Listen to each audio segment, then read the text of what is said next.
जरासंध ने अपने पिछले जन्म में किया था ऐसा क्या पाप कि भुगतना पड़ा इस जन्म में भी उसका परिणाम। जरासंध को महाभारत का एक महाप्रतापी लेकिन दुष्ट राजा माना जाता है, जिसने स्वयं भगवान श्री कृष्ण को अपनी राजधानी बदलने को विवश कर दिया था। लेकिन शायद ही कोई जानता है कि जरासंध अपने पिछले जन्म में कौन था और उसने अपने पिछले जन्म में ऐसा क्या पाप कर्म किया था कि द्वापर युग में फिर से उन्हें असुर के रूप में जन्म लेना पड़ा। पूरी कहानी जानने के लिए वीडियो के अंत तक बने रहें।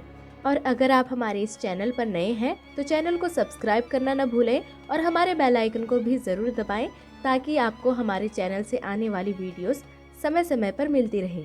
सतयुग में हिरण्यकश्यप नाम का एक असुर शासक हुआ जिसने पूरी दुनिया में आतंक मचा दिया था। हिरण्यकश्यप की एक बहन थी जिसका नाम था होलिका। होलिका को ये वरदान प्राप्त था कि वो आग में नहीं जल सकती थी। होलिका का विवाह विप्रचिति नाम के असुर से हुआ था। होलिका के पति एक समय दानवों के राजा भी थे। उनके भाई का नाम पुलोमन था जो इंद्र की पत्नी शची के पिता थे। विप्रचिति कश्यप ऋषि और दानु के 100 बेटों में से सबसे शक्तिशाली बेटे माने जाते हैं। कहा जाता है कि हिरण्यकश्यप का बेटा अनुलाद शची से शादी करना चाहता था, लेकिन शची इंद्र से विवाह करना चाहती थी। अनुलाद ने पुलोमन से अनुमति ली और शची को जबरदस्ती अपने साथ ले जाने लगा। जब ये बात इंद्र को पता चली तो उसने पुलोमन और अनुलाद दोनों का वध कर दिया। विप्रचिति को जब अपने भाई और हिरण्यकश्यप के वध का पता चला तो इंद्र का शत्रु बन गया और इंद्र से लगातार युद्ध करने लगा। विप्रचिति और उसके बेटे स्वर्ण भानु दोनों ने इंद्र को कई बार हराया।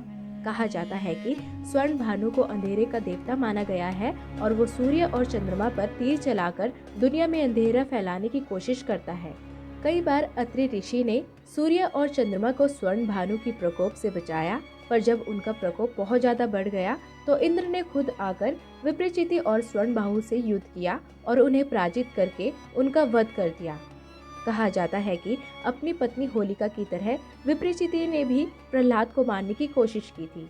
अपनी पत्नी होलिका की मौत का बदला लेने के लिए विप्रचिति ने प्रहलाद को पहले बेहोश कर दिया और फिर उसको समुद्र में फेंक दिया। विप्रचिति को आशा थी कि समुद्र के जीव उसे खा जाएंगे, पर प्रहलाद को बचाने के लिए भगवान विष्णु ने अपना कमल का फूल वहां फैला दिया जिसमें प्रहलाद सोया रहा। फिर लक्ष्मी माता के कहने पर समुद्र देवता ने प्रहलाद को उसकी मां के पास पहुंचा दिया। कहा जाता है कि विप्रचिति ने ही द्वापर में जरासंध के रूप में जन्म लिया। कहा जाता है कि हिरण्यकश्यप ने भी शिशुपाल के रूप में जन्म लिया था। पिछले जन्म की ही तरह इस जन्म में भी हिरण्यकश्यप और विप्रचिति एक दूसरे के रिश्तेदार रहे।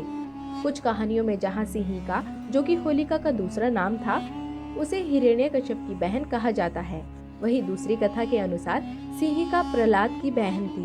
अपने पाप कर्म के कारण जरासंध इस जन्म में भी भीम के हाथों मारा गया। तो कैसी लगी आपको हमारी ये जानकारी? ऐसे ही सच्ची और रोचक जानकारियों के लिए हमारे चैनल पर बने रहिए। साथ ही वीडियो को ज्यादा से ज्यादा लाइक और शेयर जरूर करें। धन्यवाद।